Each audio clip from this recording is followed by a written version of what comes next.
All right. It's our Battleborn Injury Legal Podcast. Justin Watkins, the expert, is here. Adam Hill is here, but we'll let him jerk around with his computer and his mic. Hopefully he's ready here in a second. Cofield, we got a lot to get into. Adam is here. What's up, Adam? I was tweeting out the show. Beautiful. We just got to toe the line because Petro was getting very annoyed with you last night when your camera kept falling down and your dog was playing with the phone and whatever. I don't know. Yeah, the dog was messing with the cord. It was a bit of a disaster. What's up, Justin? Are you tired? You drinking the coffee? You take your nap? No, I did take my nap. No, that's tea. I was just who knew the Padres just needed a shortened season to actually become competitive. You know, dude, I was losing my mind. I actually bet the Padres today.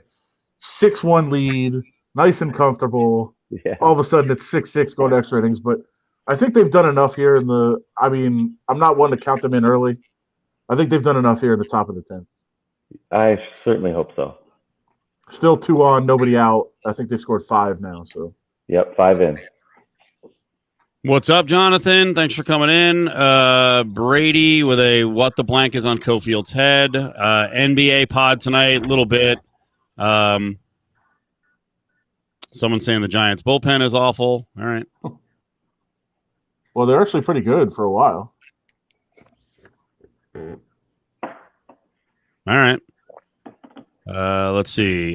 Justin, is he drinking tea? Didn't we defeat England to get away from drinking tea? I think it was the taxes more than the actual tea. I'm a big coffee drinker, but I can't do that this late. Then I'll be in real trouble.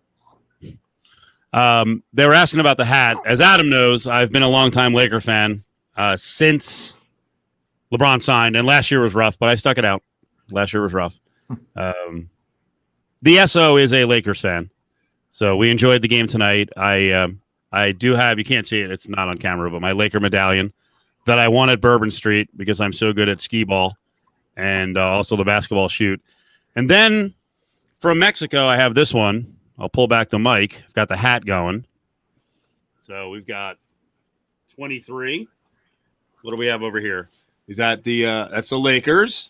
Over here, we've got a mention of LeBron James. And then the coup on this, which will throw you off as I get myself all twisted up, is the man.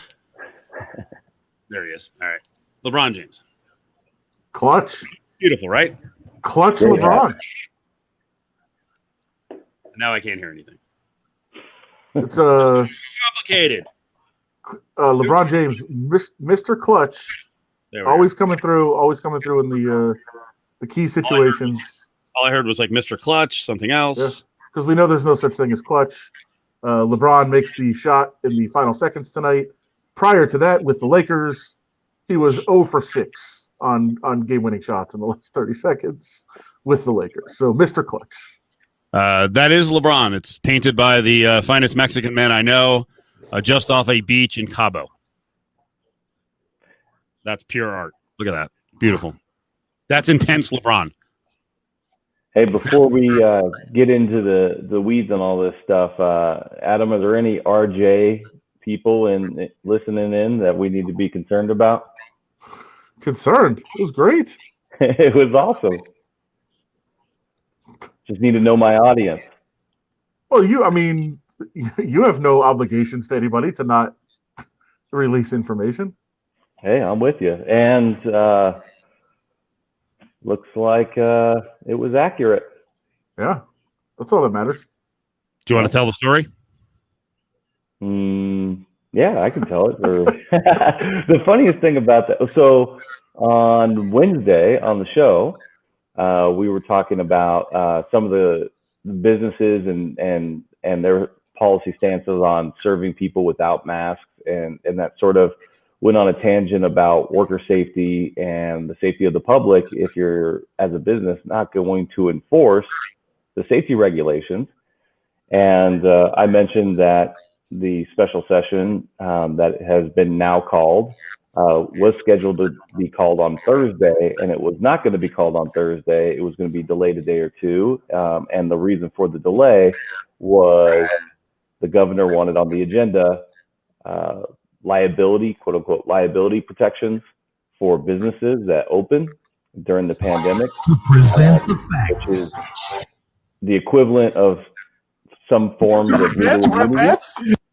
And the RJ was listening in. The Capitol Bureau of the RJ was listening in, and they quoted me accurately and tweeted it out and ran a story that said, "Hey," confirmed it with another source, and then ran a story that said it's going to be delayed, and that's the reason for the delay. In all honesty, you gonna play it? I'm going to try to. Let's see what happens with the Commodore 64 tonight. Let's try it. Come on, Commie. Second one, it was supposed to start tomorrow. It's not going to start tomorrow. It's going to be delayed a day or two.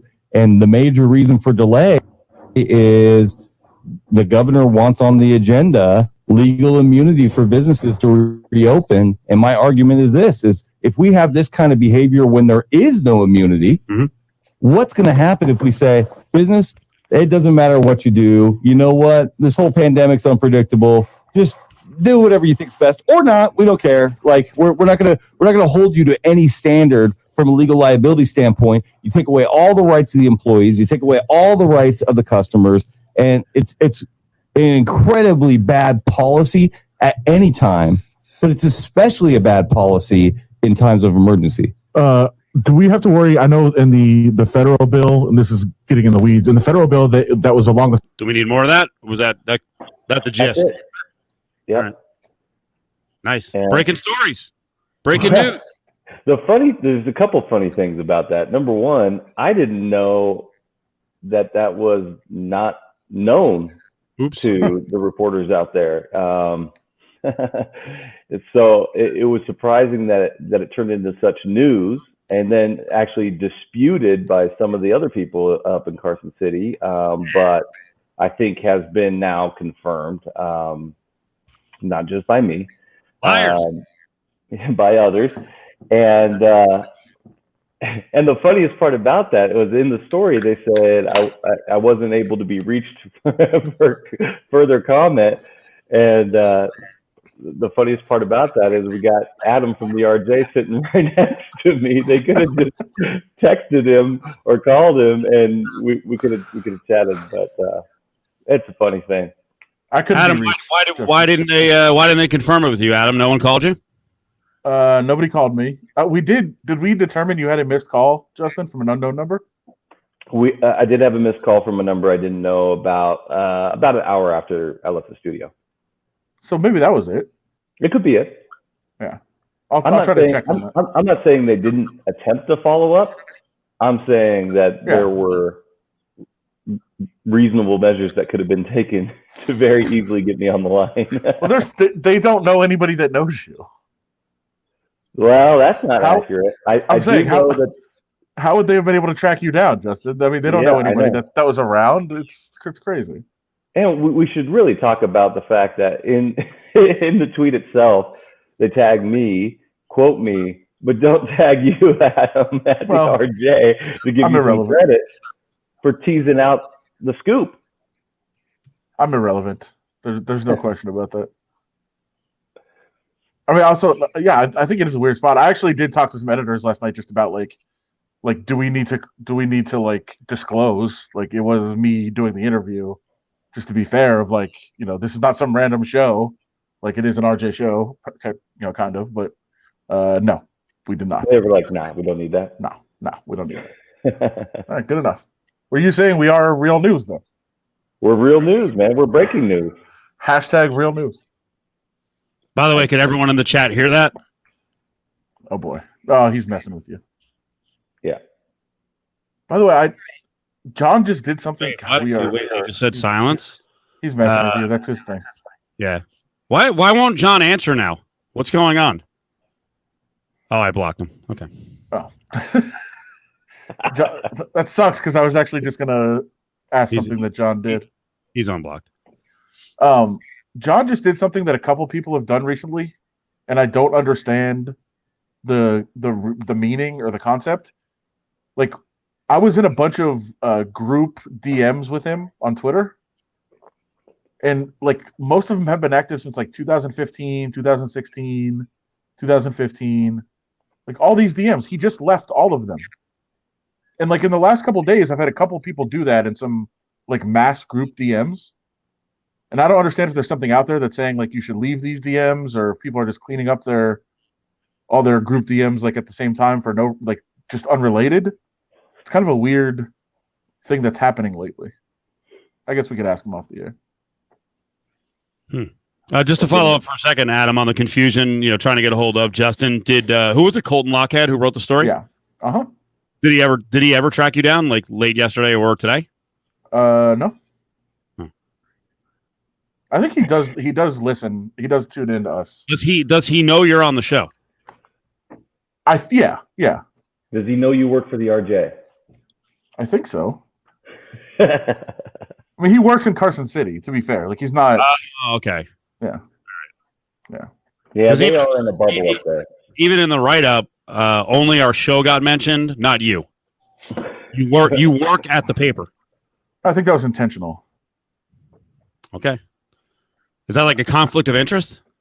That's what I'm saying. That's why I called and said, like, do we need to disclose this just as like, yeah. Hey, we're not trying to pretend like it's not a connection. Like there is a connection, but I think it was more like, hey, this is a radio thing, not a Adam thing. So John is unblocked. He's back in. He said, I did something with DMs. I'm going to send you I'll send you a screenshot after the show, John. You left like 6 DMs that I'm in with you. I don't know why. Oh, wow. So it must be something Twitter's doing. If John didn't do it on purpose, like I said, there's a couple people have done it the last couple of days, so it must be something Twitter's doing for some reason. All right. Well, let's get to the nitty gritty here. Do I do it right out of the gates with poor Justin? Well, I think if we get the anger out of the way early, then you can be, kind of clear headed the rest of the way. We do have. Yeah, that's what you think will happen. We got to get a Karen story out of the way. Are you okay with this? Let's do it. Get me fired up for the rest. This is Karen, but like overly confident, obnoxious.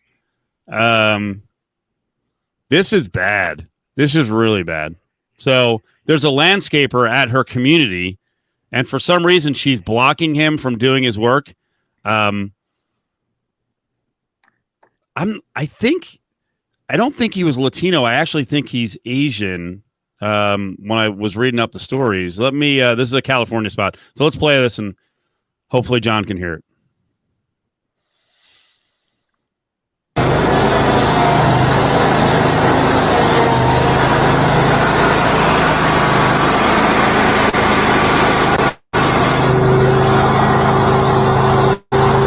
Can you move?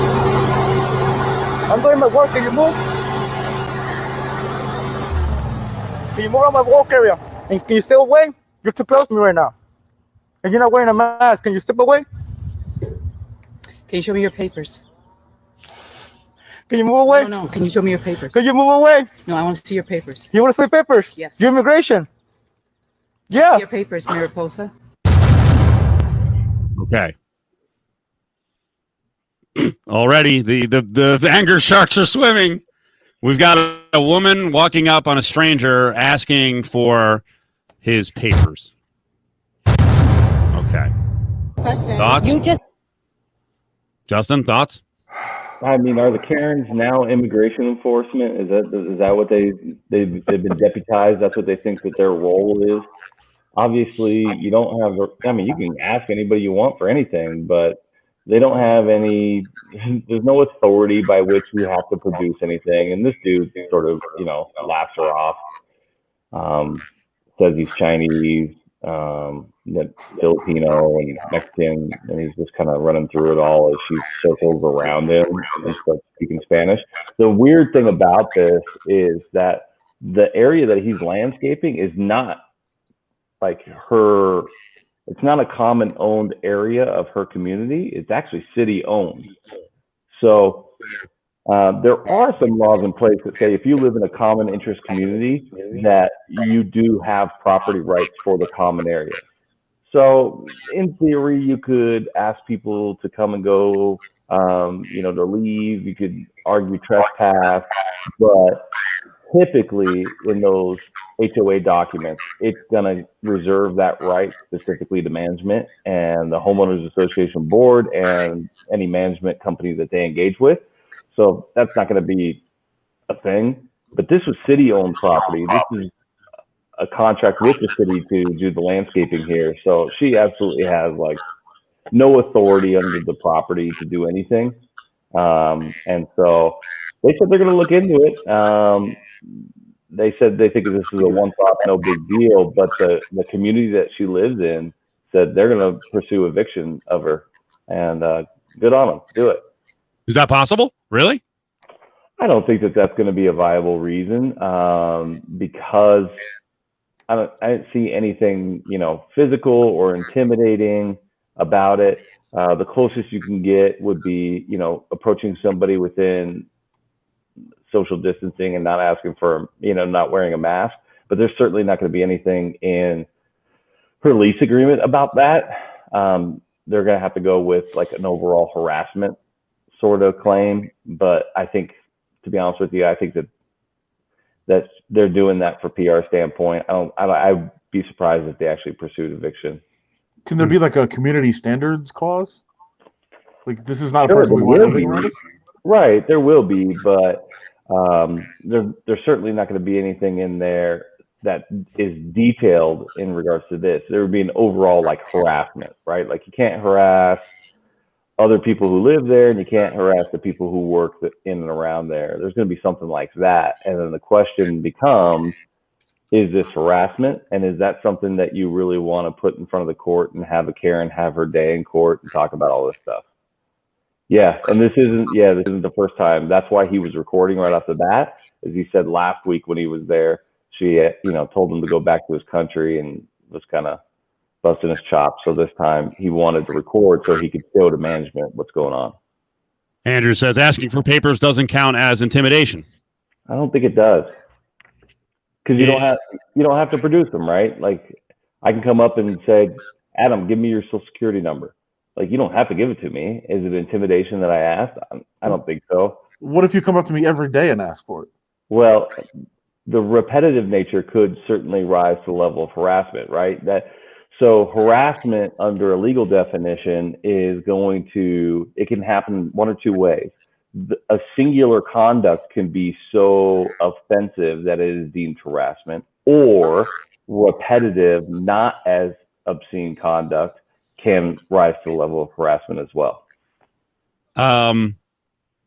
He did make the claim that she was too close. Since we've got COVID and coronavirus right now, is there any kind of violation there about getting in someone's space? Baird Bra says, could he be prosecuted if he shot her in the face with a leaf blower to make her socially distant? Like, what's the appropriate force back? Yeah, so this is, I can't give you a definitive answer. Could you clip off a toe with a lawnmower?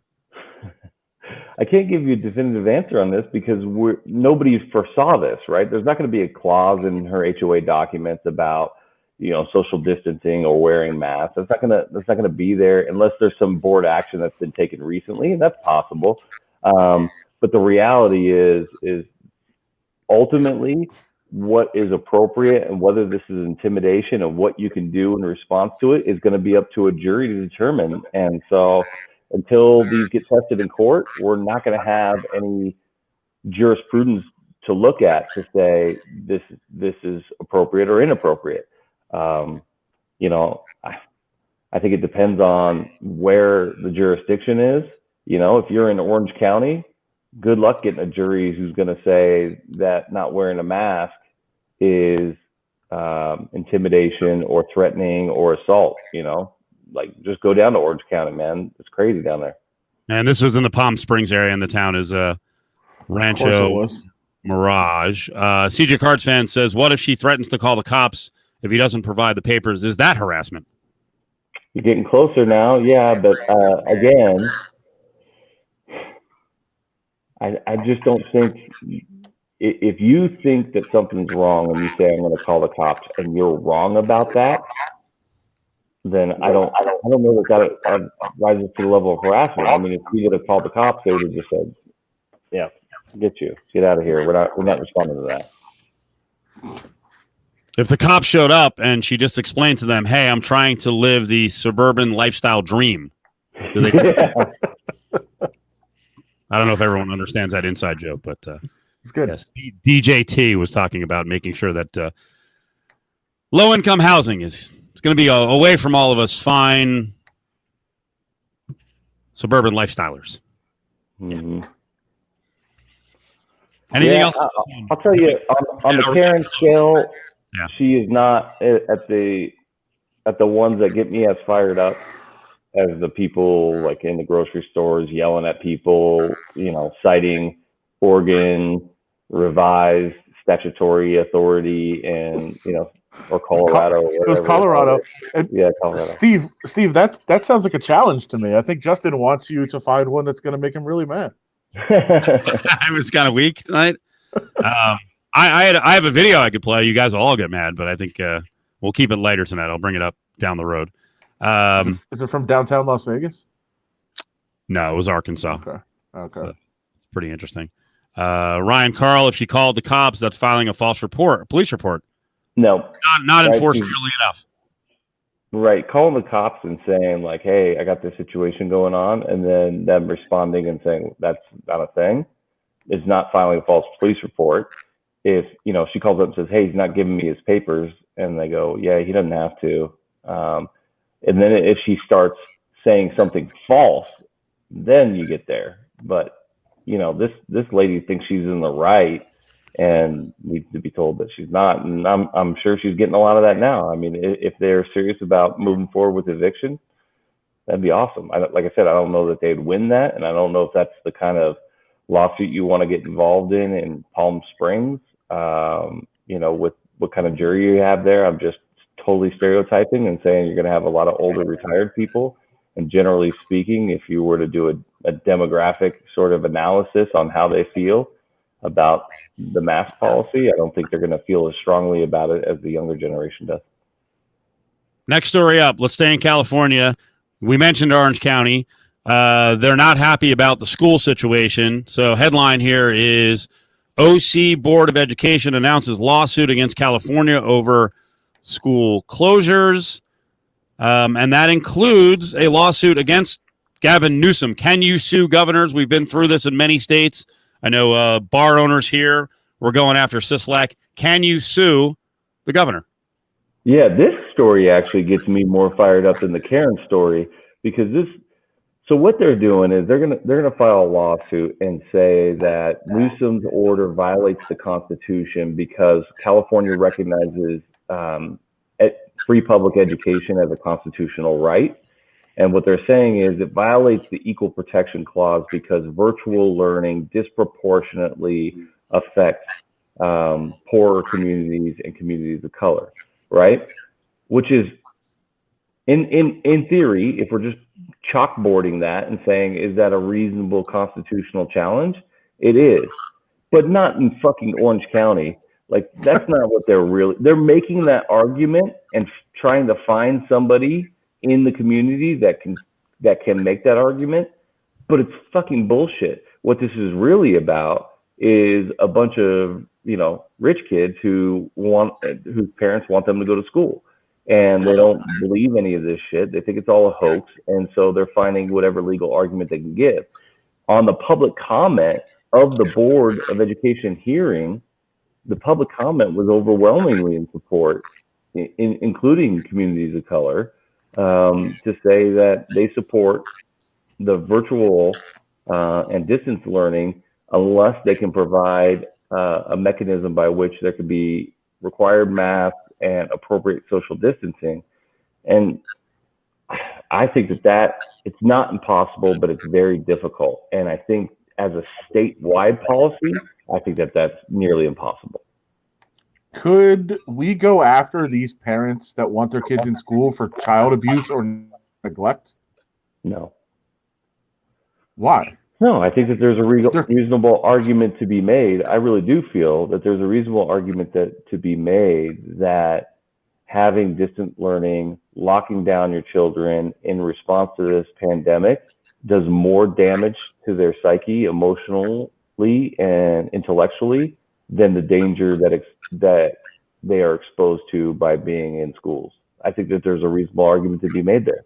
I mean, if you look at the statistics of under 20 years old and, you know, whether or not they're symptomatic or not and what the death rate is, it's really, really, really low. And it seems to only be affecting severely people who, the children who have underlying conditions. Now, I think that there could be a lawsuit that could come into play if they did not provide, if they forced everybody to come back, but did not provide an alternative of distant learning for people who had underlying medical conditions. Then I think you'd have something. But I mean, this is just me as a parent, man. I think we're doing a lot of damage to our kids right now. I'm not saying I'm all for sending the kids back, but I think that there's a reasonable discussion to be had there. What do you guys think of the chat? Should kids go back to school? Or are we being overly cautious? I mean, the one thing I would point out about that is we just don't know what it does. And there were some very, very terrifying studies yesterday about organ damage, just destruction of hearts and lungs, that I think you at least need to consider of like, what are we doing to kids if we throw them in school to like all of them get this, and we don't know, 10, 15 years from now, if all their hearts and lungs are destroyed. Like, that seems like it could be a problem. Yeah, but so that's part of the analysis, right? Is if you provide for a choice for the parents to make, and we acknowledge that we don't know all of the ramifications of it, then it's not the government's role to be the parent in that situation. They get to make the decision that they think is best for their children, right? I mean, I'll just tell you from ours, like my kids are at a charter school, and our charter school is going with a hybrid approach. 2 days on, they're splitting the classes, so they can appropriately social distance. 2 days on, your kids go, and then they're off for 3 days on distant learning. But on those 3 days that they're off, the other group is in for 2 days. And so you're zooming into an actual class with kids that are being taught. And then Friday is everybody's on virtual, and you can go virtual the whole way. The choice is yours. And you know my story. We have an immunocompromised person in my household, but we're choosing to send our kids to school because we believe that socially it's the best thing for them. But our kids are also, they're aware of the risks that are associated with our household. And so we feel like they could do a pretty good job of keeping distance and keeping their masks on and all of those different things. But if we see that that's not being enforced, and that people are just sort of running crazy, we might pull them out and do virtual.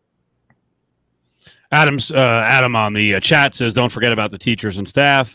Brady says, yeah. Adam Hill, show me your 20-year study on organ damage. Exactly. I think he's using the same line I did on somebody on Twitter, where they're like, this doesn't do anything. Well, we don't know what it does. We have no idea. And you're starting to see some real organ problems after only 6 months of this being around. The doctors were very concerned about if it's this bad after 6 months, like what is it going to do after 10, 15 years, and how much is it going to do to kids? We don't know. I think that's the point. And again, I think Brady, as I said, you're referencing me going after somebody on Twitter using that same thing. They're like, it doesn't do anything. Like, how the hell do you know what it does long term? We don't know. And I'm not arguing with you, Justin. I'm sorry. I'm just no. I think it's a discussion and a debate that needs to happen, because it's the question of what the role of government is and what the role of government is in America, right? I think there is a segment of this discussion that's going to the point of we need to remove all risk of death before we return to life as normal. And there is the other extreme that says, hey man, open it all up, death is a part of life, let's do it. And I think that there is a reasonable discussion that can be had in the middle that says, America, is dumb as we've looked in this whole process, no doubt about it, and our response hasn't been good, is that we ultimately value personal freedoms above government paternity. And we get the choice to make stupid decisions. We've always had that right, and we can never reduce the risk of death on any given day, right? When you get in your car, when when you go to the hospital to pick somebody up, infections, foodborne diseases, all those things, the risk of death exists every single day. We can't completely eliminate it, but that, from my perspective, that doesn't mean we should just say, well, go ahead, Americans, like, go kill yourselves, right? There's some reasonable measures we can take, right? Like the mask policy, the simplest thing of the mask policy seems to be having traction on our COVID numbers, right? They have plateaued and started to come down in some sense. Today wasn't a great day, but by and large, our 7-day average is trending down. Our 7-day hospitalization is flattening. 7-day ICU is flattening and slightly coming down. And the only policy we really changed is masks. We could point to the bar thing too, but I don't think that's really driving these numbers. I think it is mandatory masks. So can we reduce the risk to acceptable levels and provide a mechanism by which people who are at risk, higher risk, can function in our society fully without leaving their home? And I think that that's what's been lost in this last 4.5 months is, okay, what reasonable safety measures can we make that doesn't reduce the risk to zero, but significantly reduces the risk? And what mechanisms can we put in place so that the people who are scared of this, so the people who are at high risk, have the ability to function fully in our society? They can have their kids go to school, they can go to work, and they can participate in society without leaving their home. We have the technology to do that.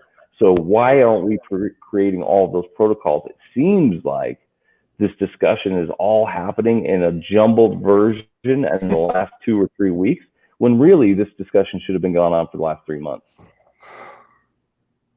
Got follow up. No, it led me into something, and I know. Listen, this is very political, and I get it. Whatever. There was a big story in Vanity Fair today, Justin, with some people about it was how did this go so wrong? How did we go so wrong policy wise on this? Like, what happened? And there were some people that were part of the decision making at the beginning that I don't know if you read this. So I'm gonna just be springing this on you. That they came to this decision. They were like, hey, we got to do this, we got to do this, we got to do this, we got to do this. And it wasn't a perfect plan, but it had some really good things in place. And the accusation from them is that a very, very political decision was made to say, why are we trying to fix this? It's only going bad in New York and California. Those are blue states. Let's just let this go and make them, we'll just make them look bad, and the voters will take it out on them. Which, if we're to take this story as true, and there's people on the record saying it is, that is, I mean, it's essentially murder on the part of our government. Like, is there any repercussion that could happen from that? From, hey, we had protocols in place that were probably going to work, and you completely ignored them for a political gain. No, I don't think you're going to see any sort of criminal charges that go along that way. I mean, let's go down that slope, right? Sending people to war, for terrible policy reasons or political reasons. That's happened throughout the history of our country, right? And there's no criminal prosecution. I mean, if you violate, war treaties and stuff, then maybe you can be prosecuted as a war criminal. But just saying, hey, politically, we think this is good for us to go to this war and people die is not a war crime, right? So now, whether or not Dick Cheney, I see in the comments, and George W. Bush can be tried as war criminals, that's a different question because they did it under false pretenses, right? That's the argument, is that they made up intel to fit the narrative so that they can move forward with what was the allegation would be a political war. I think that's a little tougher to prove. But what my point is that in America we have the personal freedom to make harmful choices to ourselves within certain limits, and If somebody wants to go out there and go to the restaurants and go to all these different things, I think if we can have some reasonable restrictions, mask policy, social distancing, that we should allow the people that want to do that and take that risk. I think that's part of the American way, but only if we provide for a mechanism by which people do not want to participate in those things, that they won't be exposed based on the decisions of others, right? You can't make the decision for me. If I want to hunker down, I should be able to hunker down and fully function in society without being an increased risk due to your actions. Some reaction from the folks watching in the chat room. Sports guy on kids going back to school, not willing for my kid to be a guinea pig. JVT, who's got, young guy in Diego, says my kid isn't old enough, but if he was, hell no, he isn't going. Brian Witter brings up that it's not just about kid mortality. Schools can super spread to families. Also, many teachers are elderly. Your thoughts? So the teacher and staff part is a different conversation than what I'm having. We'll get to that in a second. Let's just talk about, okay, you're in a home and you've got a grandparent that you take care of or that watches the kids, and so you don't want to send your kids back. I fully support that decision, right? Like, you should have the virtual capability and choice to make. But if you believe that locking your kid up for now what will be close to a year by the end of the semester is doing more damage to them emotionally and psychologically, I think that that's a debate that can be had. I mean, we now know that suicides are up, that drug overdoses are up, that substance abuse is up. We know all of these things, and that was an absolutely predictable side effect of this decision. And so when we're weighing risks and rewards of this, that has to be part of the discussion. And you should have the freedom to say, I don't want to send my kids back. It's not safe. And we say, cool, here's your login. Go ahead. You can go to school, and we'll continue to educate your kids because that's our job as the government. But if you want to come back to school and you're willing to adhere to these measures, these safety measures, then I'm not opposed just out of hand that is unreasonable and shouldn't be discussed. More comments. Brady was saying he and his wife are lucky enough to keep kids at home. Isn't a burden. We opted for fully remote. On the teacher thing, there's multiple sides to the teacher thing. As sports guy says, it's scary for teachers, mostly all dirty little nose pickers. Ryan Carhill looks at it the other way. No, he's saying protect teachers with underlying conditions. They should stay home.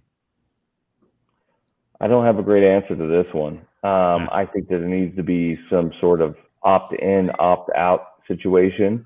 In reality, why can't a teacher who doesn't want to do it teach their whole class virtually? Why can't we make that happen? I mean, that's what happened for the spring semester. Why do we have to force them back? And if the special interests have their way in Carson City this week, they will have no legal recourse if they're forced back or fired, right? I don't think that that's an appropriate way to handle this situation. To say, teachers, you're going back. If you don't go back, then you're done. I don't think that ultimately is going to be the case, because CCSD and Washoe County School District have said they're doing full virtual for at least the fall semester. But there are private schools, there are charter schools that have the authority to come up with a different plan. And so there may be situations in which you hear teachers and staff saying they're being forced. And I don't think that's right. How about what what's in the CBA, Sean? I don't know if this is covered. I mean, I don't have a good answer for this one. It will be in the next one. Yeah, one more real quick. Where was it? Kevin was just saying, are we going to have like police attrition in Atlanta? Could we have teacher attrition? Could it get ugly if they're forced back? Could get ugly. It's already ugly, man. It's been ugly in this state for 30 years, so it's only going to get worse. Hopefully, I hope that the leadership that's in Carson City and everything that has to do with school leadership and supervision, the superintendents of all the school districts have been thinking about this, and they have provided a mechanism by which teachers can work remotely and teach their class if they're going to have students in the classroom. Hopefully they've been thinking about that. God, all of us, all the commenters have. So where's the plan? That's my problem with this whole thing, is what we've been doing for 4 months to not be able to come up with this plan. Are you jealous, Justin, of Adam and I, as Truth from Duluth points out, elbow bump for being childless? Not jealous, no. You love it. The best. He can't say that publicly. Right. No, I would never. No, I don't believe it. The number one identifier I have for myself is not lawyer, it's not legal insider, it's not Battleborn, it's dad, man. I love being a dad. I always knew I wanted kids. I love being a dad. It's my favorite. ESPN Las Vegas Legal Insider 1, Dad 2. Newsbreaker 1. Newsbreaker, right? Scooper. Hold on. There's a ton of comments. Good job, guys, tonight. Gals as well. Yeah. Back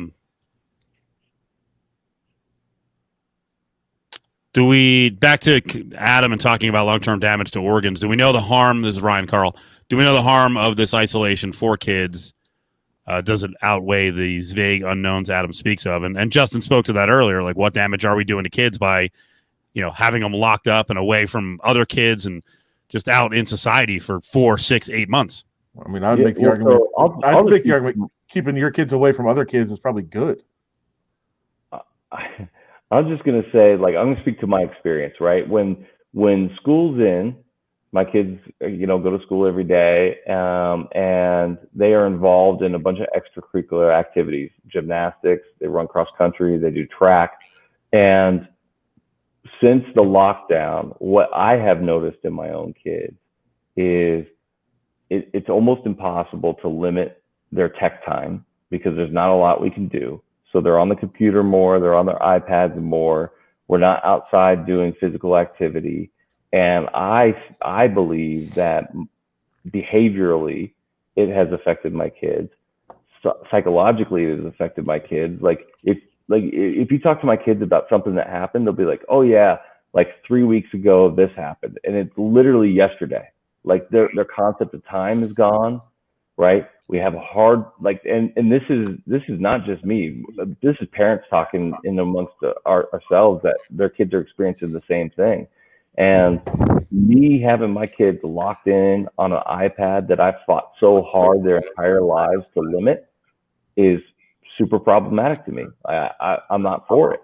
So yeah, I think there's a ton of damage being done to our kids right now. I do.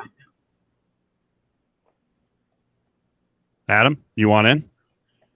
Yeah. I mean, I think the damage was done to our kids in November 2016.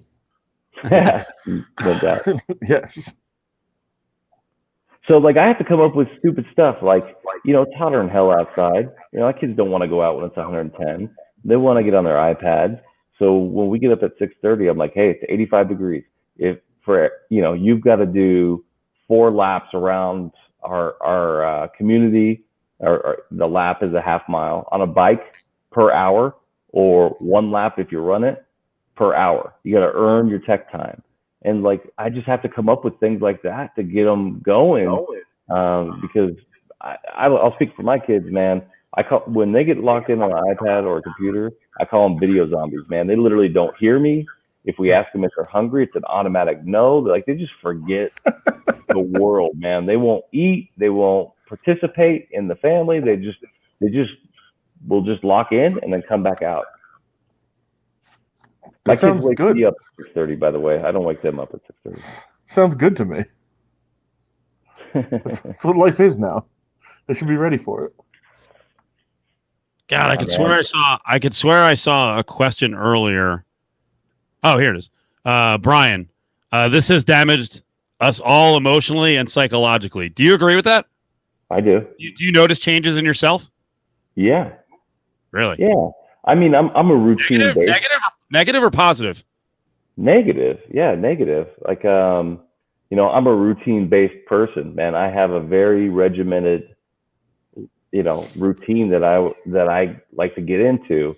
And a big part of that starts like early in the morning with exercise, a whole, then I come home, I take the kids to school. Yeah, I have a whole thing that has been disrupted. We also typically during the summers, we travel a lot. We always do a yearly trip to Hawaii. We got our place up in Bryan Head. We go up there. So yeah, I think absolutely they're wondering what to do as a business owner to protect my employees, to make sure that I'm keeping them safe and their families safe, and the pressure that comes with that. Because I don't know, I'm not an epidemiologist, or is that the right word, Adam, or is that the wrong word? Epidemiologist, yeah. Yeah, got it. So, I think negatively it's affecting me now. I try to put in some work, meditation, that kind of stuff to try to limit that. But it's certainly, there's tons of positives though too. Like the early days of the lockdown, the first 30 days, I felt like it slowed the pace of life for me, got me back to what, it felt more like my childhood. We spent more family time together. We cooked a lot more meals. We weren't ordering out. We weren't ordering groceries that first 30 days. We used up the pantry because nobody knew how the transmission happened. And so I think there's a lot of positives with that. But yeah, overall now, 6 months in, feels like 6 months. It's only 4. Adam, Adam, before you answer, if you're in the chat, you're making some comments. Are you better or worse now? I'm asking the viewers, are you better or worse now? Maybe you can't just go. It's kind of a black and white question. Better or worse now that you've been through this for 4 or 5 months, like where you are right now? Adam, you're better, right? No, I don't know. No, yeah, definitely not. But I mean, I'm fine. I adjusted to whatever this is. But I like my thing is looking to the other side. Like I'm used to a certain like daily life, as Justin said, like a routine. Like I would be doing something work wise, like 15, 16 hours a day most days. And now like I'm still kind of doing it, but I'm doing it from home, either waking up, grabbing my computer and working in bed, or coming down here and doing conference calls and Zooms and live streams and all that stuff from this spot here and late night with you guys. But it's like I'm not out and about as much.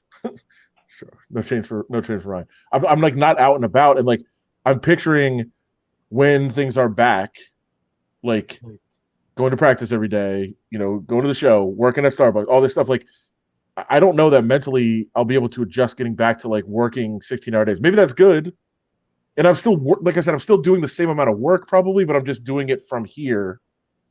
Like, I don't know if I'll be able to get back into like society that quickly, like be out and about and out and around all day. I just don't know. And I don't know if that's good or bad. It's probably maybe good on some levels. But it's different. It's weird. Adam, can you make a judgment on me just from working around me? Better or worse? Better. You're the only person that's better. Yep. And I don't want to say it. All the lights went out. I don't want to say it on the air because I know a lot of people are hurting, so I don't want to rub it in. But I'm actually better because I'm doing more radio. I love doing radio. I'm not around people very often, and that's what drives me nuts. And I'm not driving. Like, I'm serious. It is. I won't even get into it. It's one of the things I tell people when they're like, this is not being arrogant, but people are like, why are you still in Vegas doing radio? Why don't you go? So I can't go somewhere bigger because if I have to drive, I will go crazy. So like me pulling back from everyone has actually been great. And like this week, I don't know if Ari would say it, but like I come in every day, like the last week or so, and I'm just like, what a great day. Like I never do that. So I guess everyone has reacted differently. And Justin, you have totally different responsibilities. Obviously, as you mentioned, you've got someone who's immunocompromised in the house, and that's a situation. So everyone's a little bit different. It's been a learning experience, right? It's been a crazy time, and I tell you what, when I saw the note that that VGK and hockey was coming back after not playing for 143 days, and I'm like, that's not right. 140, that's a lot of time. Like 143 days. It's mostly flown by, but for others, it's been horrendous. I thought it was like 2 years. Here's the other thing that it probably sounds like a good thing, but to me, it's a bad thing. Like, how did most of our shows start? And probably you didn't like it, but most of our shows for like years started with me coming in just being angry about some random thing that happened in society. Yep. And like, I don't have that anymore, which probably is good. But to me, like that is how I like relieve stress in a way of like, how dumb is this person? Right. I finally had one the other day, which is one that I've gone through like 10 times before, on the air. But it was, like the line at the ATM where there's two ATMs. Right. Like, yeah. To me, if you're next, like if I pull up behind two at the ATM, I pull in the middle. Like I pull in the middle. Because then I go to either one. Like that's how it's supposed to be, and then everybody can line up behind me. Like obviously, as we do. And then people come in and they try to like go around you to one. Like no, we're making one line here, and the next person go to this one, next person go to this one. But I get so mad about. I finally had that the other day, and I was like, I was screaming in the car, but then I was like, oh, this is good. This feels good. I like this. I need the angst. I need this. I need conflict. There's tons of stuff that's positive, right? Like there are, at work without, when everything first locked down, our phones weren't ringing crazy, and I really got a chance to breathe and make sure that we were, caught up and doing things, and same thing at home, man. I did a lot of projects around the house that I've been wanting to do for a long time, and we got to clear out the pantry and make sure that we used everything that we bought and had stored. And tons of family time. But I think overall, like over this course of 4.5 months, there's a lot of people living in fear. Like, why am I checking the daily coronavirus numbers, right? Like, why am I doing that? Why do I know that we had 1,100 today, right? That constant of checking that and wondering how far the goalposts are moving before we're at the other side of this. And the debate that's happening and the anger that's happening on both sides as to when this is going to be done and when this isn't, I think overall is not a headspace I want to live in for very long. And it's now getting longer, so that's why I say overall, if I had to do pluses and minuses overall, I'd say negative, just because that headspace has more fear in it. Than I normally would. I didn't wake up in any morning normally with fear about anything, but you're absolutely wrong on the ATM shit, dude. Don't do that. No, you got to pick a winner. No. It's like the grocery store, dude. Pick a line. No, you go in the middle. No, it's perfect. I agree with Adam. I will angle the car. Yeah. To block the whole driveway. Oh, I'm also. Oh, what do you say? Inappropriate. Yeah. Well, you have a truck. Just run us over. Just freaking car crush time. I'll do this one too. I'll get Justin's take on this one. I do it every single day when I'm merging from 215 or 15 north to 215 west.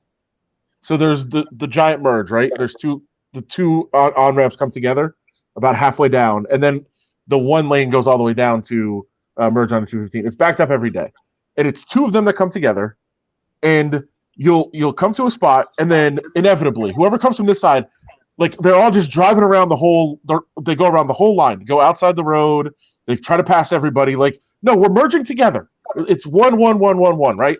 So as soon as I get down there, I swing all the way to the right, and I block all those cars from going around the traffic. I don't move up any. I'm just like, all right, I'm gonna move way to the right. Nobody's gonna circle around. We're gonna go in an orderly line now. And people honk every day, and I do it every day. I block cars every single day. God bless you. You're doing the Lord's work there. That's the right thing to do. Lord's work. Thank you. It's the zipper merge. You have to do the zipper. That's the most efficient way for everybody to get through. Of course, but people don't do it. No, you're doing good work there. There he is. Yeah, thanks. Steve, can we do the D thing? Because people are like asking on Twitter about it. Yeah, I'll get to it. I just haven't been popping up yet. We'll get to it. Okay. Petro's watching tonight, and this is true about Seren. Like I know he can be a guy who gets fired up, and he gets worked up. So the drive-through is one of his things. So he says I haven't been frustrated at a drive-through since COVID started. Haven't been to a drive-through, so that's good. But yeah, we'll one night on the Wednesday night when we do the Petro and Cofield. We're not effing around here podcast. We'll tell some stories of Seren and Light on the Ice and what happens at the drive-through when he doesn't get his soda. Light on the ice. It ain't good. Sounds about right. And doesn't that sound about right? I think that's good. That's right. They stack it full of ice and you get no soda. By the time you get out of there, you're already done with your drink. Yep. So Sean was just referencing me at Starbucks. They finally opened for pickup. So like it solves some of my problems. Right. But the fact that the drive-through line at every Starbucks every day is over an hour long because people will not order in advance on the app when it's so freaking easy. I wanted to kill someone every single day during this. Did. Yeah, you did. Every single day. And finally you can go in and pick up. Every day was a crapshoot. Ari's like, is he in today? I'm like, I don't know. Ari asked me every day, and I think he just gave up. I'm like, I have no idea. Yeah, we have a rundown. He sent over stories. When he shows up, he shows up. And then a couple of times, especially when we're doing the Cofield backyard broadcast, he's like stumbling in at the last minute. He's like, I went to the Starbucks right by your house, and I'm like, stop going there. Stop going there. No, it was like, okay, all right. So clearly, an hour before the show, it's 3 minutes away from you, an hour wasn't soon enough. So now I go an hour and 5 minutes. Now an hour and 10 minutes. Now an hour and 50. Like, how long do we? And I would every time I'd get out of the car and knock on the window. Can I just get my coffee now? Like, I ordered in advance. Unlike these idiots who somehow can't figure out how to use an app.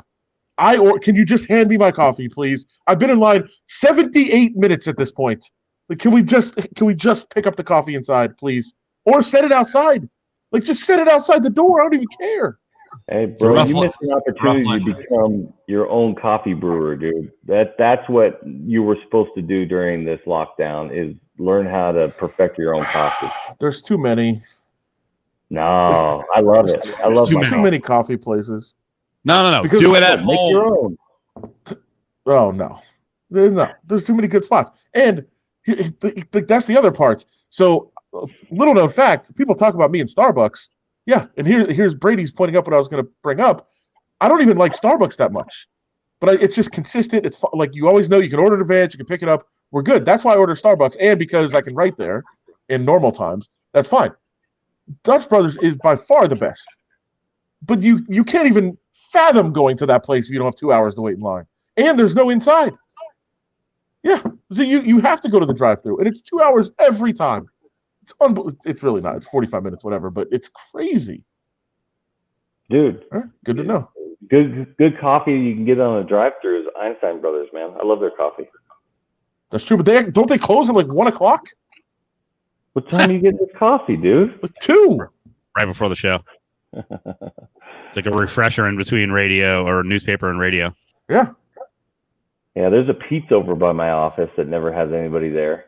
And there's a coffee bean by my office too. And usually there's only about 4 or 5 cars deep on that one. It's not bad. I'm not a drive-through person because I have anxiety and I can't see. So there's a lot of times SO and I will pull up late night at a drive-through and she'll order a bunch of things. And I'm like, I'll have Del Taco. I'll have a chicken roller. And that's it. Because I can't read the menu. And I'm like worried about people like beeping behind me. Petro brings up that I'm the worst. I have to hit 2 different drive-throughs for coffee and food. Yeah, I like 7-Eleven coffee, or in his town it's like Quick Trip because I can go in and pour like a half a gallon of the creamer because that's all I'm drinking is the creamer to get like right. So I'm like, I don't like coffee at McDonald's. I want to go to the convenience store and control my own creamer level. That's important to me. Quick Trip is unbelievable, by the way. I want Wawa here, but I'll settle for Quick Trip. Quick Trip's great. It is. It's awesome. All right, let's go up north for a story. Justin has told the stories when he served in the assembly, how crazy the differences are between the North and the South in the state of Nevada. This would be one of the examples, although there are people like this sheriff down here as well. But headline is Douglas County Sheriff says don't call 911 to the library after the library supports Black Lives Matter. Okay. So How much hot water could this guy have put himself in, and whatever, I'm going to call it a service because I don't have the right word, but the 911 service, like if there's some issue with 911 down the road, could you be like, hey, this guy is like jilting service, I now want to sue? Yeah, possibly you can get there because it would be an intentional act and not a discretionary act. But this speaks to the larger problem, I think, that we have in the state of elected sheriffs who there is no mechanism for removal by the executive branch, or whatever the locale is. That's Douglas County. So give the Douglas County commissioners the right of removal for incompetence or something like this, leveraging taxpayer-funded public safety officers for your own agenda. Like, that's ridiculous. That should not be allowed, but they're elected by the people. And so in our parlance, that means that the people are the only ones that are going to hold them accountable. And I don't know if you've ever been to Douglas County, but I guarantee you this dude's opinion on this issue is right in line with the people that live there. It is, it may either Douglas County or Story County are considered the two most conservative counties in the state of Nevada. If I know there's 4 black people there, if one of them had, say, slow response times from the sheriff's office there, could they have some kind of claim against them to be like, clearly I'm not wanted here? Yeah, so that's what happened. Yeah, it'd be a violation of your civil rights under 1983 on the basis of race. So yeah, a claim could come in. Ryan, yes, I do believe a sheriff can be impeached, but that's a process that has to go through the legislature, which is a part-time legislature that only meets every other year, right? So they would have to call a special session just for the purpose of that. Not that they haven't done that before. They have to remove a judge, to impeach a judge. What was that, in the 60s or 70s? There's only been 4 impeachments, I believe, in the state of Nevada, and I think all of them were judges. So elected officials can be impeached, but it's simpler than that, right? I mean, the fact that the sheriffs are elected in the first place is not in the Constitution. That's statutorily written by the legislature. So they could just change the statute. They can create their own removal policies, and they should. And going to Amber's about rural Nevada are way out of touch. If you really want to get pissed off about how out of touch rural Nevada is, you should look at how our tax dollars are spent in this state. So all of rural Nevada, which is largely over 60%, very red part of the state, very conservative, very Republican, anti-tax, don't tax me. If you tax, we're going to vote you out. Is their entire way of life is subsidized by the taxes, largely from Las Vegas, but a little bit from Reno as well. So 80-something% of the tax base is generated out of Clark County, but we only receive about 60%, 65% of the tax spending. So all these guys that live in these super rural communities that have this super awesome highway that runs right through the snow, and the snowplow comes back and forth, and we ran all the utilities out there, that is all a subsidy of us. So their way of life would not be possible in this state but for the subsidies that largely Las Vegas, the Clark County, provide for them. It's one of the most frustrating parts. And seemingly many of them hate us down south, which is crazy. Oh yeah, yeah. I think Hypocrisy. they did a poll not too long ago of like, would you be willing to pay more taxes if Clark County was designated as a different state, or we lost Clark County, and that was like the only time that they were like, yes, we would pay more taxes. Build the wall. Can I ask some people in the comment section what power plant is on fire? Like Twitter is freaking out about it, and I don't know where it is. But apparently, there's a power plant, power line situation here. I think that's probably why my lights were flickering on and off at some point. Mine flickered too, same time. Maybe it's in this area. People are posting videos and stuff of just like a mass fire. So I don't know where that is. Did you hear that big boom? No, Adam, where you're at? I heard a big boom not too long ago. I have headphones on, so I went. Yeah. Oh, this is. Whew. Yeah, something's going on. So if anybody knows in the comments, let us know.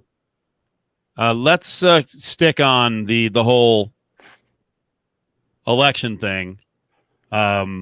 Listen, you served a couple of years for the people of Nevada.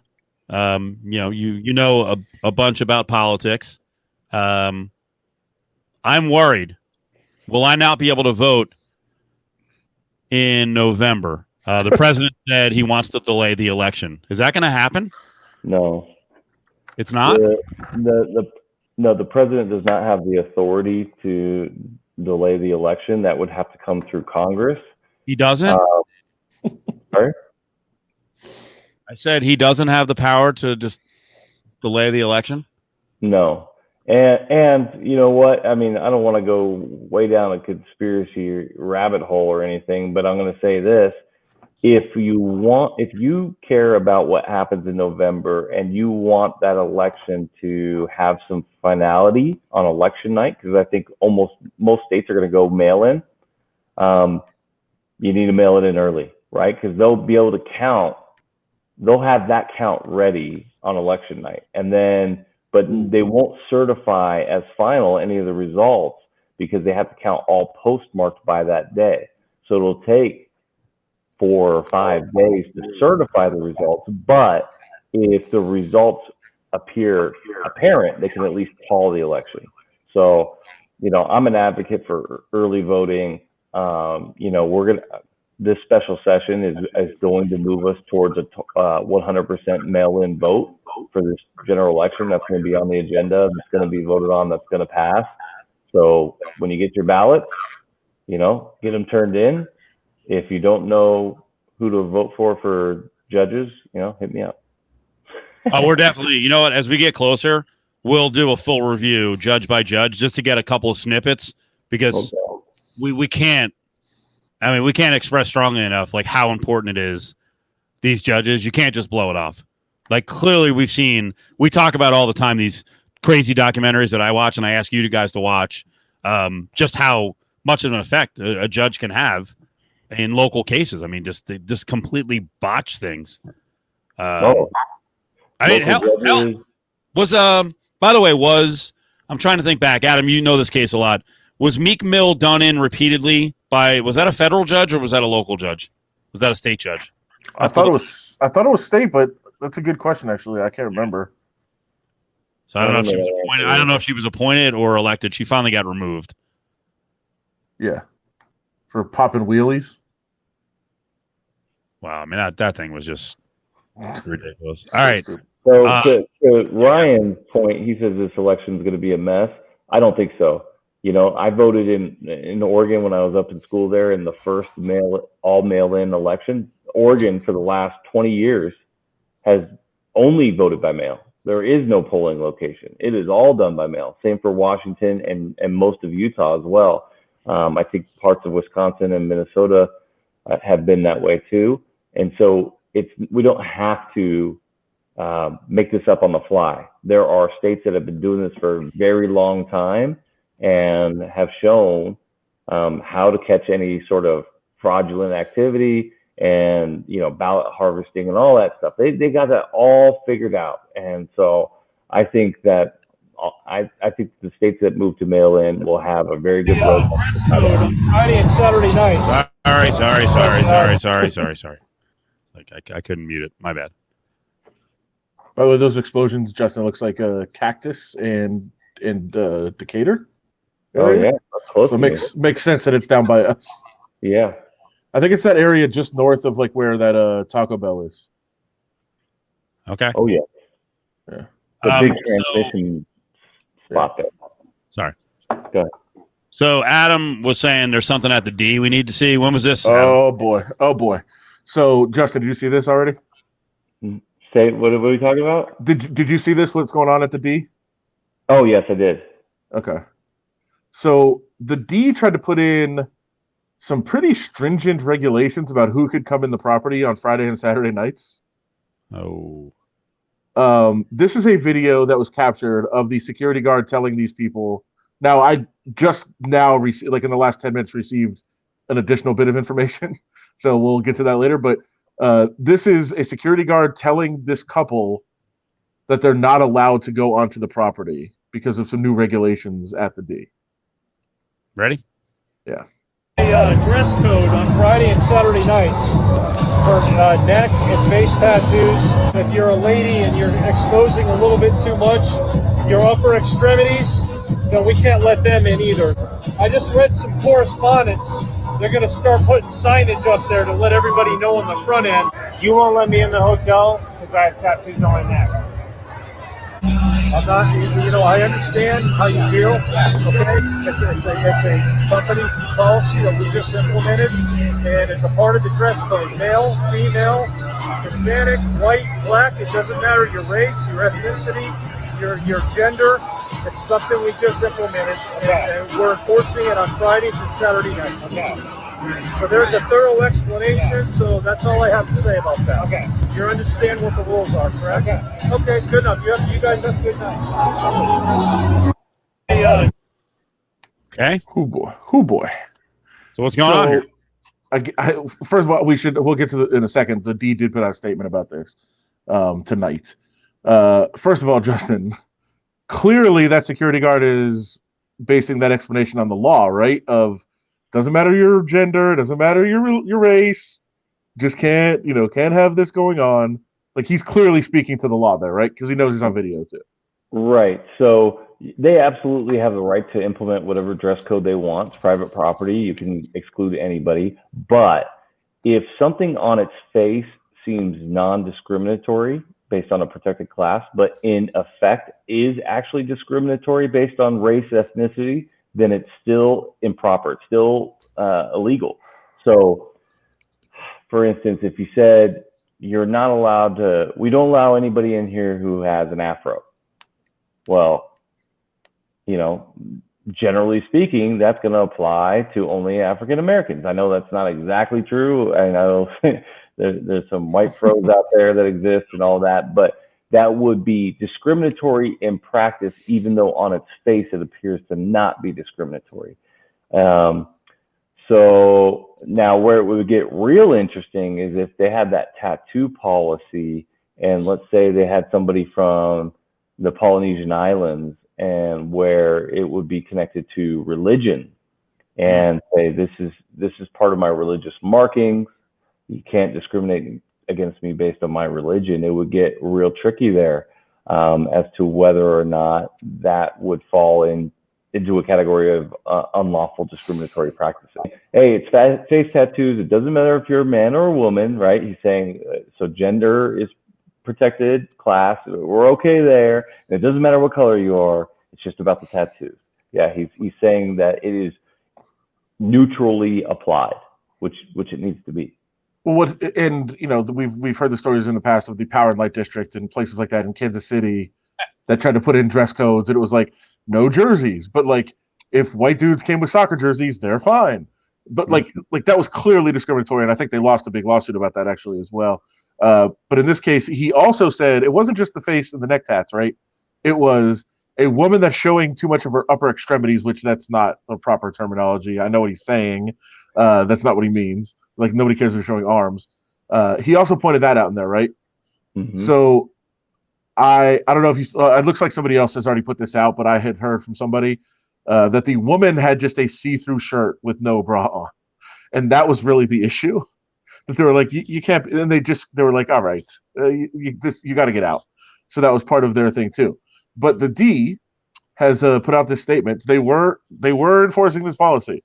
Upon reopening, in an effort to keep both our guests and employees safe, we implemented several strict door policies, including ID scanners, extra officers on property, temperature scanning, and a more restrictive dress code.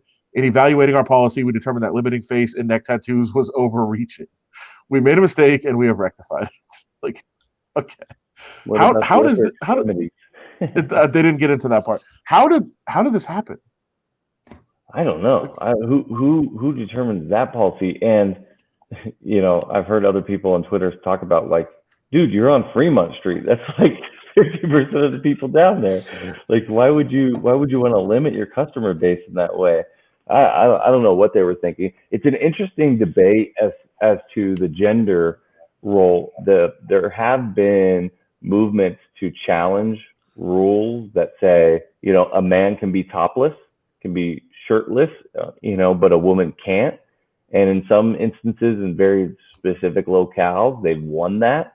But in most cases, they have not won that challenge. So there's not a strict guideline that says absolutely you can't have different rules for men than women. You can, but they have to be, reasonable. The shirt was that bad, Adam. No one has a picture though. No, but I saw LB Local League must have got the same information that I did. They tweeted that out. It's just weird. I think it's gonna blow up. By the way, it just kind of really started popping up like 2 hours ago. Like, this is the kind of thing that's definitely that video. I was like, sorry, sir, you have face and neck tattoos. You got to get out. That's gonna blow up. Yeah. I don't think that was worth it.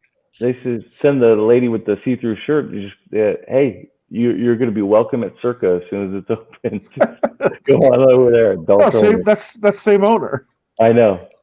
It's like, is Ryan Carhill right on this one? The guy was pretty smooth. Give him credit. I mean, yeah, he clearly. I thought he did well. He clearly was speaking to the law too. I thought that was the thing that stood out the most to me. All right. So we've gone round and round on this whole cooking thing I'm trying to do with the steaks. And Adam's got a story because now Adam has invested in an air fryer. But last week Justin tore me apart. Over-seasoned. I tried another one. I oversalted it. I think I made progress tonight. Most important thing tonight when I cooked the steak is that I actually remembered to put the oil in so I could get some sear. I did the reverse sear, so I went oven first at 275 and then did the searing in a hot pan. Little butter, little thyme, little garlic. I'm delaying. This is the outside. There's a lot of pressure here. Justin really tore me apart. Kind of broke my confidence. Threw me off. All right, filet. Looks okay. Good. Right? There's some sear on there. I could have seared it more. You got the inner cut? You got a picture of the cut? Maybe. I'm not really into this. I'm not into this whole thing, so I'm not really taking this very seriously. Well, yes, I am. I've turned into a fucking psycho. The SO was like just trying to make a simple meal, and I was like, this is the prep counter. Get out of here. And I'm like, and McKinnell ripped me the other day because I was like, I'm using a thermometer. I'm like, I'm taking this seriously. Like, there's an internal temperature in the oven. Then there's an internal temperature when you're done. Like, I'm not messing around anymore, right? Because I know Twitter can be vicious with pictures, so I'm not going to F this up. Then I cut it open, and I'll give, in terms of the way I cooked it, I'll give it an 85. It wasn't perfect, but solid. Medium rare was it looks rare. Rare. I actually, what's funny is after it sat, it went past medium rare and got to medium. So I actually think I needed this was after resting it for probably 3.5 minutes because I'm like, no patience, none.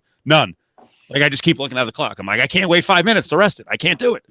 But no, it wasn't. It actually was not rare at all in any part of it. So it was high-end medium rare to medium. But even at medium, it was good, and there was a good balance of the salt. I didn't F up the kosher salt because remember the first time I used the kosher salt, it was like a pretzel. So I did a little bit of salt, Adam, next time I will try your sea salt. I did kosher salt, so I think I'm there. I'm a It sea looks salt pretty guy. good. Yeah, I don't like my steak that rare as it's looking there, but if it darkened up a little bit, then you're getting there. It's looking good. How long did you have it in the oven at 275? That was a problem. I think a little too long because as it cooks in the oven, it doesn't look like it's really cooking. So I was starting to freak out. So I was like, I'll leave it in a little longer. I had 275 at about maybe 13 minutes, and then have the hot pan. And I need to cook a little less on the beginning, and then sear the F out of it. But it needs to be rare when I take it out. I think your searing's fine. Why do you want to sear the? Why do you want it so seared? I want more sear because I'm titillated by the fact that McKinnell brought up the freaking Pittsburgh style, which is like this intense sear on the outside, and you look at it, you're like, that's burnt. That looks terrible, and then you cut it open, and you're like, fuck you, rare, medium rare, just to stick it to people. That's my whole existence. I don't know. I think that slab of meat looks good, man. Too much sear isn't my thing either, you know? Whoa. Truth from Duluth, this is getting crazy now. I'm not going to rest it for an hour. I have no patience. So I don't think I've ever actually cooked a thing of meat ever. You're going to do it in the air fryer. You're going to do it in the air fryer. Should I cook a steak tomorrow and have to show the picture on the show? Yes. Yeah. I mean, if you're gonna do, I would recommend the sort of easier approach. If you want to make it look real nice, do a diamond cut on the grill, right? So grill. Hold on, Justin, we got some work. What's up, baby? Hey. Anyway, so yeah, I'm going to go. That's true. I've made like ramen. I've never cooked anything. But I got the air fryer. There's a 3-step recipe to make a steak. That's right. Wasn't it the butter garlic that Sean was asking about it earlier? He thought you did it tonight.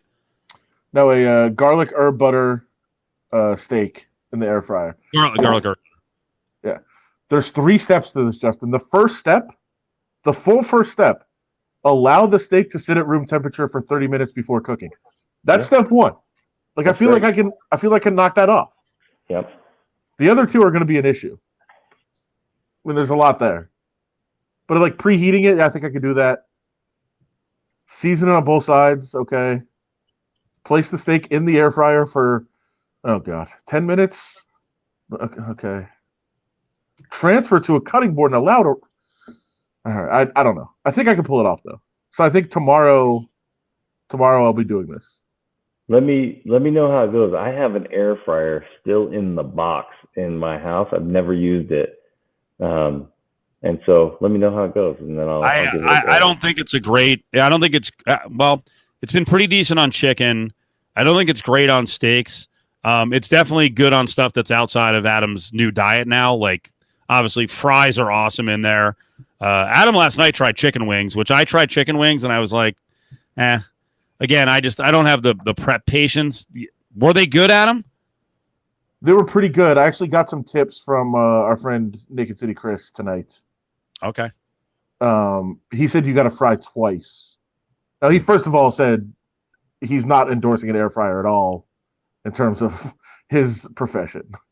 That's embarrassing if Chris is like, yeah, love it. Use it all the time. Yeah. Chris is just in the back of 17 air fryers just pulling out the drawer. But their wings are unbelievable over in Naked City. And he said he fries them once for like 8 minutes, pulls them out, lets them cool, and then fries them again for 8 minutes. So he said to try it twice. The biggest thing was binding the sauce to the wing. Yep. And he said that just has to do with how crispy the wings are. There's nothing else. So he's saying like it just make them crispier, and then the sauce will bind better. So that's where I don't have a good wing recipe or process or any of that. My neighbor makes freaking the best wings, and he makes them by the tonnage. And so like once or every couple of weeks, he'll just bring over a big ass tray of all these wings that he makes in the oven with a dry rub, and so they're not all saucy. You can, and they're freaking awesome, dude. And I just destroyed those wings. But I need to figure out how to do wings, man. I have no idea what I'm doing. I don't know do air fryer. I have no idea what I'm doing with them. The double fry in the air fryer, I think, is good. Why is Serena awake? It's like 2:00 there. Getting ready for the show tomorrow. It's fired up already. Fair enough. I'm a gigantic fan of the air fryer. All I was pointing out is that I don't know that steak is the best thing to go in there, but everything else I've made, I just didn't like the wings I made. As Adam says, like, I have high standards on wings, so it was one of those where, like, I bought them, they turned out okay, but it's just like you have such a high standard for people who really know how to cook it. That's one of the things I'm not going to cheap out on. First of all, you get frozen wings that are just like they're raw, right? They're not. Yeah, they don't even. Yeah. I gotta look into that. I don't know. You cook them all the way. And Adam, does it have the time on the wings? I thought it took like 25 minutes. Well, Chris said in his fryer it's 8 and 8. So I'm kind of adjusting that way. But first of all, you don't have high standard for wings. You use ranch. That's not accurate. I hate ranch. So all I do, I argue with you over blue cheese and ranch just to be a ball buster. I don't like. Okay. I don't. Okay. Blue cheese is the only way to go. Ranch. No, I don't. I just fake it on the air so that you get all worked up. Okay. I'm a ranch guy. No, that's not wings then. That's your issue with wings. The issue that you have with wings is not the crunchiness or the cooking them. It's the ranch. I have no issue eating wings. I have issue cooking wings. I'll eat the hell out of some wings. Yeah. Ray, fries, onion rings, nuggets are amazing in the air fryer. The best thing are, and I am, as you know, because Jack in the Box has the best chicken fingers in town. I am a chicken finger connoisseur, and they're awesome in the air fryer. So, do you do it with sauce before you put them in, or you got to sauce them after? You toss them in the sauce after. I'm not a toss and sauce guy anyway. I am a dipper. Oh, like my chicken fingers. I like those things like super hot, super spicy. Like the spicy you can make them. That's how I like my chicken fingers. So I like, I don't know what's going on with Petro tonight.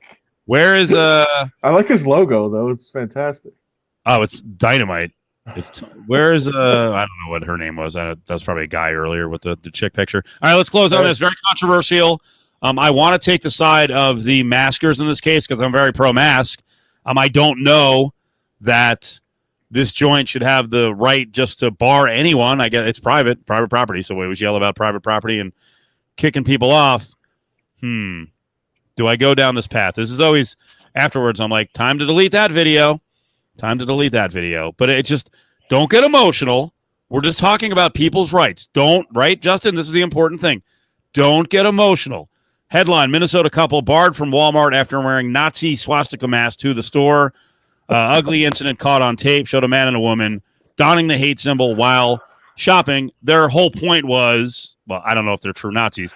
Their whole point was to express their frustration with, hey, I don't want to wear a mask. I feel like we're in Nazi America. You Nazis are making we wear masks. They had the mask. They're giving the finger to people. People are offended. They're now banned from Walmart. Legally, Walmart can do that, permanently ban someone, even though technically they follow the rules. Yes. I think you would get into some trouble if you were banning speech or messages on masks that had to do with, and don't jump in on this, Adam, let me complete it, that have to do with one of the protected classes: race, national origin, ethnicity. And you say national origin, I'm German, I'm just, so that's why the swastika's on there. But I think you're going to have a different level there of what that symbol has become and the likelihood to incite violence within the store. And that's it's a safety precaution not to allow somebody in there. And I think that would carry the day. So here's the crazy thing about this story. And Steve brought it up, but I think we need to get to it. This story is hilarious to me because they are they're saying we're not Nazis. So people kept confronting them on this video. And they're like, no, you don't understand. We're not Nazis. We're saying you're Nazis for making us wear the masks. But then everybody's in masks. They're not communicating well. They can't get the point across. it's just a mess. Like if you're trying to make a statement like this, you can't, like, the Nazi masks just eliminate your ability to actually make this statement. Like, I don't like these people, but I do feel kind of bad that they were trying to go for something here, and like that message that they were going for was totally lost by just wearing swastika masks. Yeah, that's right, and that just goes to the point of it has nothing to do with your speech that you're trying to make, or your national origin, or your political belief. It has to do with safety, right? This is universally recognized in this country as hate speech and threatening. And so we're not going to allow you in here. I don't care what your message is. I'm not going to give you the opportunity to try to make that here. And so why don't we just all stop trying to make statements with the mask policy and just put on masks, and let's just get through this, right? Can we just get through this? Could we just everybody put on a fucking mask and we get to the other side of this? I like the message. Adam, by the way, Adam will not give up. That was a stern message to close the whole thing out, and Adam's like, let's keep going. No, okay. I assume this is probably the only place you could shop within like 30 miles of where they are in Minnesota, because Minnesota is just a vast wasteland. Could they be like, we have no other options? Like, we need to go to Walmart? Justin's like, no, just stop fighting for the Nazis, please. Stop fighting. They're not Adam. Nazis. You don't get it. You don't get it, Steve. They're not Nazis. They're going for something. Right, but you don't have a right to make a business serve you if they don't want to, just because you happen to only be that service available.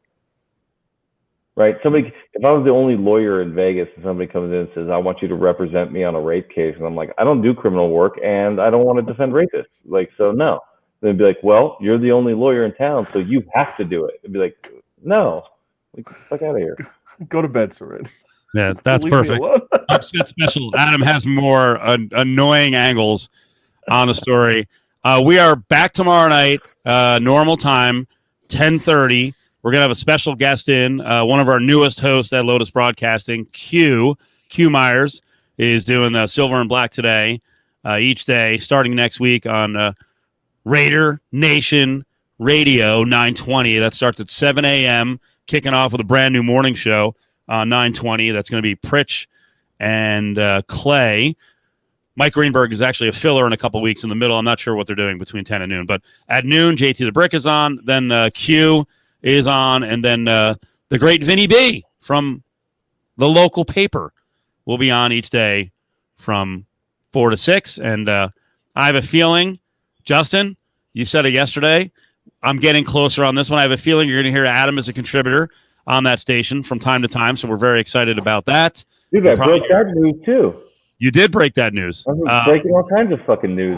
I would say you jumped the gun with this breaking news even worse than you did with the like really important political stuff you had yesterday. Oh, some people would say I jumped the gun on that one too. I know. But based on my reaction in studio, you jumped the gun on the Adam Hill R&R involvement, because I looked at you and I was like, whoa. There's a process, my friend. Even at Lotus. I don't know. You can't tell me things. I've just got to tell the world, man. I'm breaking news. Little steps here and there. Great job. While Soren's still awake, are we doing fantasy football? I don't know. Well, I guess we could do it this way. We could do it virtually. That's how we did our baseball draft. Might actually get done in time too. He's out. He's had too many Jim Beams or Boulevard beers. I don't know what he's drinking tonight. Oh, Boulevard, very fine local brewery there in KC. There you go. There's the answer. Right. We're in. Let's do it. Zoom draft. Let's do it. And he just laughs. All right. Thank you, everybody. Fun time tonight. We're back tomorrow night, 10:30.